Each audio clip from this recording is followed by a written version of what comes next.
आखाती देशांमधील वाढत्या तणावामुळे तेथील भारतीय समुदायामध्ये भीतीचं वातावरण निर्माण झालंय. युद्धामुळे बदललेली परिस्थिती, विमान उड्डाणांच्या वेळापत्रकातील अनिश्चितता यामुळे भारतीय नागरिकांना धास्ती वाटू लागलेली होती. अशातच दुबईमध्ये गेलेले मुंबईतील व्यावसायिक हर्षिल चोरडिया हे मंगळवारी सकाळी मुंबईमध्ये परतले. संकटाच्या छायामध्ये जगताना नेमकी परिस्थिती कशी होती, त्यांचा परतीचा प्रवास किती आव्हानात्मक होता आणि भारतात पाऊल ठेवताना काय भावना होत्या, याबाबत आमचे प्रतिनिधी ज्ञानेश सावंत यांनी त्यांच्याशी संवाद साधलेला आहे. पाहूया.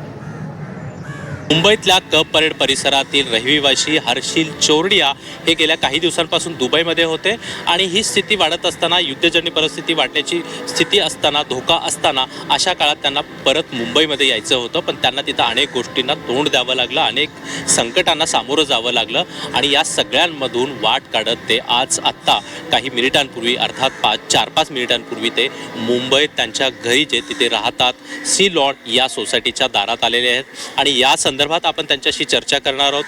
हर्षलजी, आपण दुबईला कधी गेला होता आणि कशानिमित्त गेला होता? मी मागच्या सोमवारी 23 तारखेला माझ्या काही पर्सनल कामानिमित्त दुबईला गेलो होतो.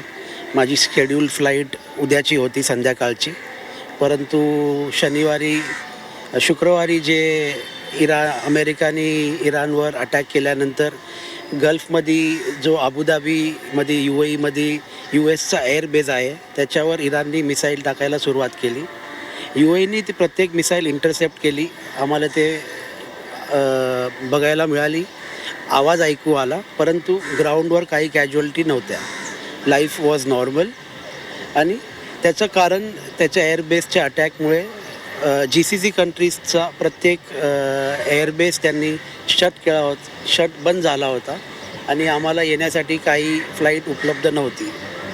हल्ला झाला तेव्हा नेमके तुम्ही कुठे होता? तुमच्यासोबत कुटुंबीय होते का, की एकटे होता, की मित्रांसोबत तुम्ही होता तिथे? मी एकटा होतो. मी माझ्या कामानिमित्त गेलो होतो. मग नंतर माझे तिकडचे मित्र मला भेटले. मी त्यांना जॉईन झालो आणि त्यांच्याबरोबर मी रिटर्नचा प्रवास केला. ओके. तुम्ही जेव्हा या हल्ल्याची तीव्रता वाढते आहे किंवा धोका वाढू शकतो असं तुम्हाला जेव्हा वाटलं, तेव्हा तुम्ही भारतात येण्यासाठी, विशेषतः मुंबईत येण्यासाठी काय प्रयत्न केले आणि तुमच्या मदतीला कोण धावून आलं? आम्ही प्रत्येक कमर्शियल फ्लाईट जी उपलब्ध होती त्याच्यामध्ये तिकीट बुक केली. काल दुपारची एमिरेट्सची 3:30ची फ्लाईट आम्ही बुक केली होती. आज सकाळची पण मुंबईची एमिरेट्सची दुबईवरनं फ्लाईट माझी बुक आहे. काल दुपारी मग आम्ही निर्णय घेतला की ओमान सेफ पॅसेज आहे, त्यासाठी आम्ही वाया हत्ता बॉर्डर ओमानमध्ये गेलो आणि मस्कटवरनं फ्लाईट घेऊन आज मुंबईला परतलो.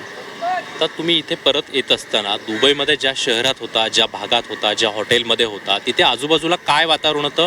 स्थानिक लोकांमध्ये काय भावना आहे किंवा भारतीय लोकांमध्ये तिथे नेमकी काय भावना आहे? स्थानिक लोकांमध्ये एवढं काही पॅनिक नाही आहे. तिकडची गव्हर्नमेंट खूप काळजी घेत आहे.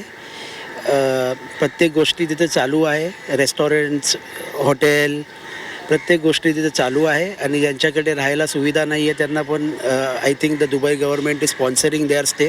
त्यांना ते राहण्याचे पण पैसे देत आहे किंवा त्यांच्या हॉटेलला सांगितलं आहे की तुमचे पैसे गव्हर्नमेंट भरणार, तुम्ही हॉटेल कंटिन्यू करू शकता.